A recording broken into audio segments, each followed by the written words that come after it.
CBSE 10ನೇ ತರಗತಿ Kannada YouTube ಚಾನಲ್ಗೆ ಸ್ವಾಗತ ಮಕ್ಕಳೇ. ಇಂದಿನ ತರಗತಿಯಲ್ಲಿ ಸಾಮಾಜಿಕ ಪಿಡುಗುಗಳು ಎಂಬ ವಿಷಯವನ್ನು ಕುರಿತು ಪ್ರಬಂಧವನ್ನು ರಚಿಸೋಣ. ಕೊನೆಯಲ್ಲಿ ಸಾಮಾಜಿಕ ಪಿಡುಗುಗಳು ಈ ವಿಷಯವನ್ನು ಹೇಗೆ ನೆನಪಿನಲ್ಲಿ ಇಟ್ಟುಕೊಳ್ಳಬೇಕು ಎನ್ನುವಂತಹ ಟಿಪ್ಸ್ಗಳನ್ನು ಹೇಳಿದ್ದೀನಿ ಮಕ್ಕಳೇ. ಅದನ್ನು ಸರಿಯಾಗಿ ಪಾಲಿಸಿ. ನೋಡಿ ಮಕ್ಕಳೇ, ಸಾಮಾಜಿಕ ಪಿಡುಗುಗಳು ಎಂದರೆ ಸಮಾಜಕ್ಕೆ ಅಂಟಿಕೊಂಡಿರುವಂತಹ ಜನಗಳಿಗೆ ದುಷ್ಟ ಪರಿಣಾಮಗಳನ್ನು ಉಂಟು ಮಾಡುವಂತಹ ಕೆಲವೊಂದು ನಿಯಮಗಳನ್ನು ನಾವು ಪಾಲಿಸಿಕೊಂಡು ಬರ್ತಾ ಇದ್ದೇವೆ. ಅಂತಹ ಪಿಡುಗುಗಳನ್ನು ನಾವು ಈ ಸಮಾಜದಿಂದ ತೊಡೆದು ಹಾಕಬೇಕಾಗುತ್ತದೆ. ಅಂತಹವುಗಳನ್ನು ನಾವು ಇವಾಗ ಹಂತ ಹಂತವಾಗಿ ಕಲಿಯುತ್ತಾ ಹೋಗೋಣ. ಪ್ರಬಂಧವನ್ನು ರಚಿಸುವುದಕ್ಕಿಂತ ಮೊದಲು ನಾವು ಪೀಠಿಕೆ ಎನ್ನುವ ಹಂತವನ್ನು ಬರೆಯಬೇಕಾಗತ್ತೆ. ಗಮನವಿರಲಿ ಮಕ್ಕಳ, ಪೀಠಿಕೆಗೆ 1 ಅಂಕವನ್ನು ನೀಡಿರುತ್ತಾರೆ. ಮಾನವನು ಸಮಾಜ ಜೀವಿ. ಸಮಾಜದಲ್ಲಿ ಪ್ರತಿಯೊಬ್ಬರೂ ಪರಸ್ಪರ ಸಹಕಾರ, ಪ್ರೀತಿ, ಸಮಾನತೆ ಮತ್ತು ಮಾನವೀಯತೆಯಿಂದ ಬದುಕಿದಾಗ ಮಾತ್ರ ಸಮಾಜದ ಅಭಿವೃದ್ಧಿ ಸಾಧ್ಯ. ಆದರೆ ಸಮಾಜದ ಪ್ರಗತಿಗೆ ಅಡ್ಡಿಯಾಗುವ ಕೆಲವು ಅನಿಷ್ಟ ಪದ್ಧತಿಗಳು, ದುಶ್ಚಟಗಳು ಮತ್ತು ಮೂಢನಂಬಿಕೆಗಳು ಇವೆ. ಇವುಗಳನ್ನು ಸಾಮಾಜಿಕ ಪಿಡುಗುಗಳು ಎಂದು ಕರೆಯುತ್ತಾರೆ. ಸಾಮಾಜಿಕ ಪಿಡುಗುಗಳು ವ್ಯಕ್ತಿಯನ್ನಷ್ಟೇ ಅಲ್ಲದೆ ಇಡೀ ಸಮಾಜದ ಅಭಿವೃದ್ಧಿಯನ್ನು ಹಾಳು ಮಾಡುತ್ತವೆ. ಇದಿಷ್ಟನ್ನು ನೀವು ಪೀಠಿಕೆಯಲ್ಲಿ ಬರೆಯಬೇಕಾಗತ್ತೆ. ನಂತರ 2ನೇ ಹಂತ ವಸ್ತು ವಿಷಯ.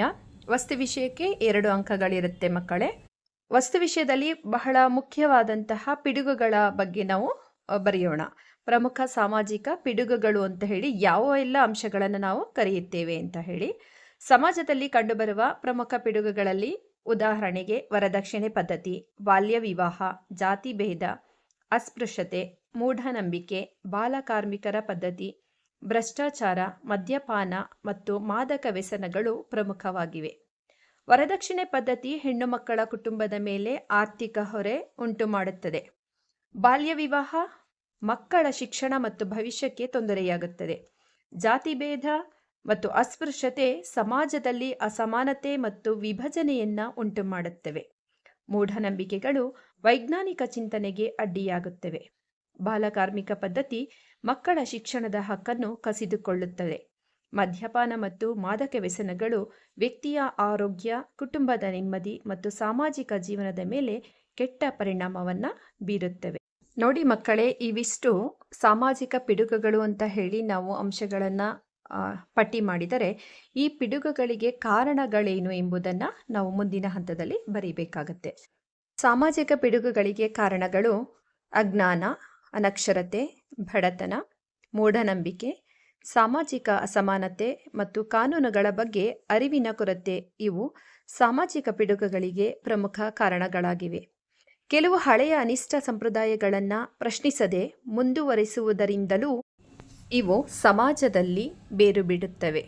ನಿರ್ಮೂಲನೆಗೆ ಕ್ರಮಗಳು. ಈ ಸಾಮಾಜಿಕ ಪಿಡುಗುಗಳನ್ನು ನಾವು ಸಮಾಜದಿಂದ ತೊಡೆದು ಹಾಕಬೇಕೆಂದರೆ ಕೆಲವೊಂದು ಕ್ರಮಗಳನ್ನು ನಾವು ಅನುಸರಿಸಬೇಕಾಗತ್ತೆ. ಅಂತಹ ಕ್ರಮಗಳಲ್ಲಿ ಸಾಮಾಜಿಕ ಪಿಡುಗುಗಳನ್ನು ನಿವಾರಿಸಲು ಶಿಕ್ಷಣ ಮತ್ತು ಜಾಗೃತಿ ಅತ್ಯಂತ ಮುಖ್ಯ. ಜನರಲ್ಲಿ ವೈಜ್ಞಾನಿಕ ಮನೋಭಾವ ಮತ್ತು ಮಾನವೀಯ ಮೌಲ್ಯಗಳನ್ನು ಬೆಳೆಸಬೇಕು. ಬಾಲ್ಯ ವಿವಾಹ, ವರದಕ್ಷಿಣೆ, ಅಸ್ಪೃಶ್ಯತೆ ಮುಂತಾದ ಅನಿಷ್ಟ ಪದ್ಧತಿಗಳ ವಿರುದ್ಧ ಕಾನೂನುಗಳನ್ನು ಪರಿಣಾಮಕಾರಿಯಾಗಿ ಜಾರಿಗೊಳಿಸಬೇಕು. ಹೆಣ್ಣು ಮಕ್ಕಳಿಗೆ ಸಮಾನ ಅವಕಾಶ ಮತ್ತು ಶಿಕ್ಷಣ ನೀಡಬೇಕು. ಯುವಜನರು ಸಾಮಾಜಿಕ ಪಿಡುಗುಗಳ ವಿರುದ್ಧ ಜಾಗೃತಿ ಮೂಡಿಸುವಲ್ಲಿ ಸಕ್ರಿಯವಾಗಿ ಭಾಗವಹಿಸಬೇಕು. ಸರ್ಕಾರ, ಶಾಲೆ, ಮಾಧ್ಯಮ ಮತ್ತು ಸಾರ್ವಜನಿಕರು ಒಟ್ಟಾಗಿ ಕಾರ್ಯನಿರ್ವಹಿಸಿದಾಗ ಮಾತ್ರ ಇವುಗಳನ್ನು ನಿರ್ಮೂಲನೆ ಮಾಡಲು ಸಾಧ್ಯ. ಇದಿಷ್ಟನ್ನು ವಸ್ತು ವಿಷಯದಲ್ಲಿ ಬರೆಯಬೇಕಾಗತ್ತೆ. ಮುಂದಿನ ಹಂತ ಉಪಸಂಹಾರ. ಸಾಮಾಜಿಕ ಪಿಡುಗುಗಳು ದೇಶದ ಅಭಿವೃದ್ಧಿಗೆ ದೊಡ್ಡ ಅಡ್ಡಿಯಾಗಿವೆ. ಅವುಗಳನ್ನು ಕೇವಲ ಸರಕಾರದಿಂದ ಮಾತ್ರ ನಿರ್ಮೂಲನೆ ಮಾಡಲು ಸಾಧ್ಯವಿಲ್ಲ. ಸಮಾಜ ಬದಲಾದರೆ ದೇಶ ಬದಲಾಗುತ್ತದೆ ಎಂಬ ಅರಿವಿನಿಂದ ಪ್ರತಿಯೊಬ್ಬರೂ ತಮ್ಮ ಜವಾಬ್ದಾರಿಯನ್ನು ನಿರ್ವಹಿಸಬೇಕು. ಶಿಕ್ಷಣ, ಸಮಾನತೆ, ವೈಜ್ಞಾನಿಕ ಮನೋಭಾವ ಮತ್ತು ಮಾನವೀಯತೆಯನ್ನು ಬೆಳೆಸುವ ಮೂಲಕ ಸಾಮಾಜಿಕ ಪಿಡುಗುಗಳನ್ನು ನಿರ್ಮೂಲನೆ ಮಾಡಿ ಸ್ವಸ್ಥ, ಸಮಾನ ಮತ್ತು ಪ್ರಗತಿಶೀಲ ಸಮಾಜವನ್ನು ನಿರ್ಮಿಸೋಣ. ಇದಿಷ್ಟನ್ನು ನೀವು ಉಪಸಂಹಾರದಲ್ಲಿ ಬರೆಯಬೇಕಾಗತ್ತೆ ಮಕ್ಕಳೇ. ಅದೇ ರೀತಿಯಲ್ಲಿ ನಾನು ಕೆಲವೊಂದು ಸಾಲುಗಳನ್ನು ಹೈಲೈಟ್ ಮಾಡಿದ್ದೇನೆ. ಇದನ್ನು ಯಾವುದೇ ಕಾರಣಕ್ಕೂ ಸಹ ಮರೆಯೋದಕ್ಕೆ ಹೋಗಬೇಡಿ. ಮುಂದೆ ಕೆಲವೊಂದು ನೆನಪಿನ ಸೂತ್ರಗಳನ್ನು ನಾನು ಕೊಟ್ಟಿದ್ದೇನೆ, ಹೇಗೆ ಈ ಒಂದು ಪ್ರಬಂಧವನ್ನು ನೀವು ನೆನಪಿನಲ್ಲಿ ಇಟ್ಟುಕೊಳ್ಳಬೇಕು ಅನ್ನೋದಕ್ಕೆ. ಓಕೆ, ಕೆಲವೊಂದು ಪಾಯಿಂಟ್ಸ್ಗಳಿದೆ, ಕೆಲವೊಂದು ಪದಗಳಿದೆ, ಆ ಪದಗಳನ್ನು ನೀವು ನೆನಪಿನಲ್ಲಿ ಇಟ್ಕೊಳ್ಬೇಕಾಗತ್ತೆ. ಪಿಡುಗುಗಳು ಯಾವುವು? ಈ ಪಿಡುಗುಗಳಲ್ಲಿ ವರದಕ್ಷಿಣೆ ಬರುತ್ತೆ, ಬಾಲ್ಯ ವಿವಾಹ, ಜಾತಿ ಭೇದ, ಅಸ್ಪೃಶ್ಯತೆ, ಮೂಢನಂಬಿಕೆ, ಬಾಲಕಾರ್ಮಿಕ ಪದ್ಧತಿ, ಮದ್ಯಪಾನ ಮತ್ತು ಮಾದಕ ವ್ಯಸನ.